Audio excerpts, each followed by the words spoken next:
warahmatullahi wabarakatuh.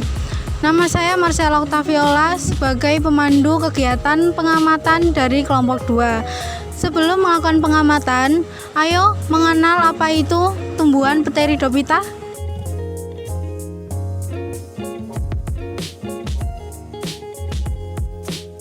Pteridophyta adalah sekelompok tumbuhan yang memiliki pembuluh sejati tetapi tidak pernah menghasilkan biji untuk reproduksi seksualnya. Ciri-ciri dari Pteridophyta: 1. Tumbuhan paku-pakuan yang berupa akar, batang, dan daun sejati atau kelompok Cormophyta. 2. Berkembang biak dengan spora dan melakukan pergiliran keturunan atau metagenesis. Spora dihasilkan di dalam sporangium atau kotak spora. Sekelompok sporangium disebut dengan sorus yang letaknya di permukaan bagian bawah pada daun sporofil. Hidup di tempat lembab, habitatnya di darat, perairan, dan menempel. Batangnya bercabang-cabang dan ada yang berkayu.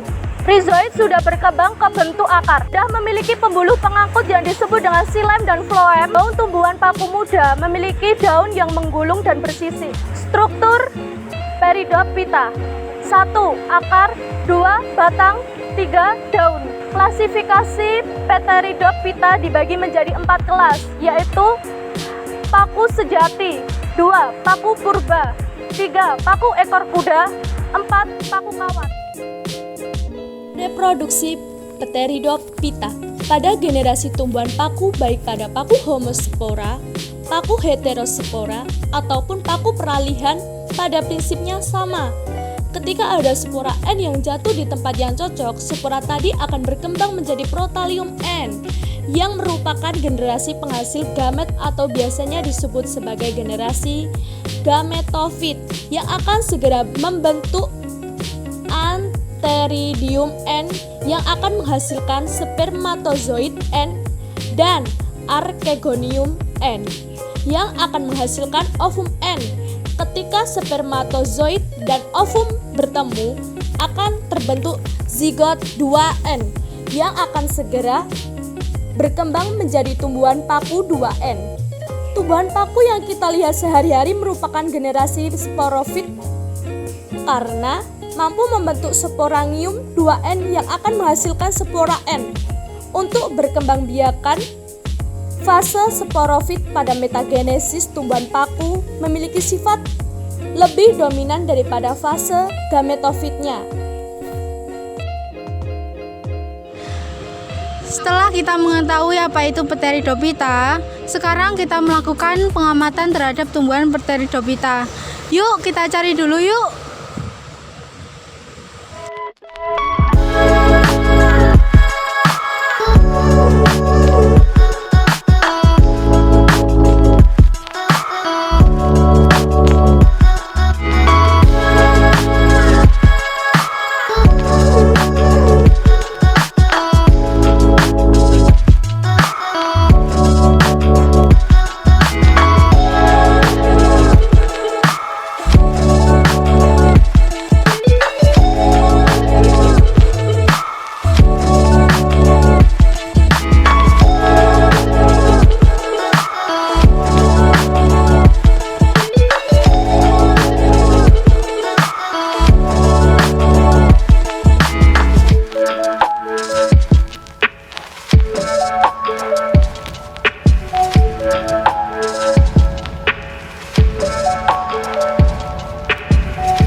Kita akan mengenal tumbuhan paku tanduk rusa atau yang biasa disebut sebagai nama latinnya Platycerium biforcatum, termasuk dalam kelas Pteridophyta dan genus Platycerium.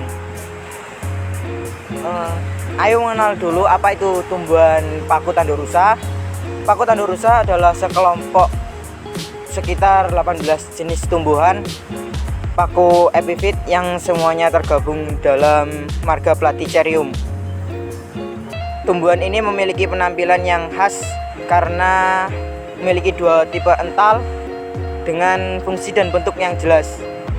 Berbeda dengan salah satu tipe entalnya bercabang-cabang, berbentuk seperti tanduk rusa, paku yang juga dikenal sebagai simbar menjangan ini dapat dijumpai tumbuh liar di berbagai penjuru daerah tropika atau subtropika di dunia.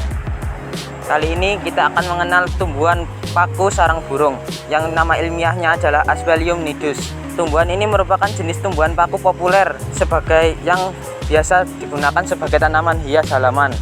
Orang Sunda menyebutnya kadaka. Paku ini mudah dikenali karena tanduknya yang sangat panjang, sekitar 120 cm hingga 20 cm. Daunnya menyerupai daun pisang. Dia memiliki spora bagian bawah daunnya. Warna helai daunnya berwarna hijau dan hijau muda. Terkadang berwarna kekuningan jika terkena cahaya matahari langsung. Tumbuhan ini menyimpan banyak air di bagian akarnya dan bisa ditumbuhi tanaman lain seperti tanaman yang kecil-kecil. Atau pakis-pakisan, nama Latin Nephrolepis merupakan sekelompok tumbuhan dengan sistem pembuluh sejati. Tetapi, tumbuhan tidak pernah menghasilkan biji untuk reproduksi seksualnya. Alih-alih biji, kelompok tumbuhan ini melepaskan spora sebagai alat penyebarluasan dan perbanyaknya, menyerupai kelompok organisme seperti lumut dan fungsi. Bentuk akhir atau morfologi tumbuhan paku bermacam-macam, sesuai dengan hasil evolusi adaptasinya. Secara umum, pakis dikenal karena daunnya tumbuh dari tunas secara gulung atau membuka, atau circinat. Namun, ciri ini sebenarnya hanya berlaku untuk paku Leptosporangiate dan anggota Maratiales. Penampilan luar paku ada yang berupa pohon, semak, epifit, tumbuhan merambat, mengapung di air, hidrofit, tetapi biasanya berupa tema dengan rimpang yang menjalar di tanah atau humus.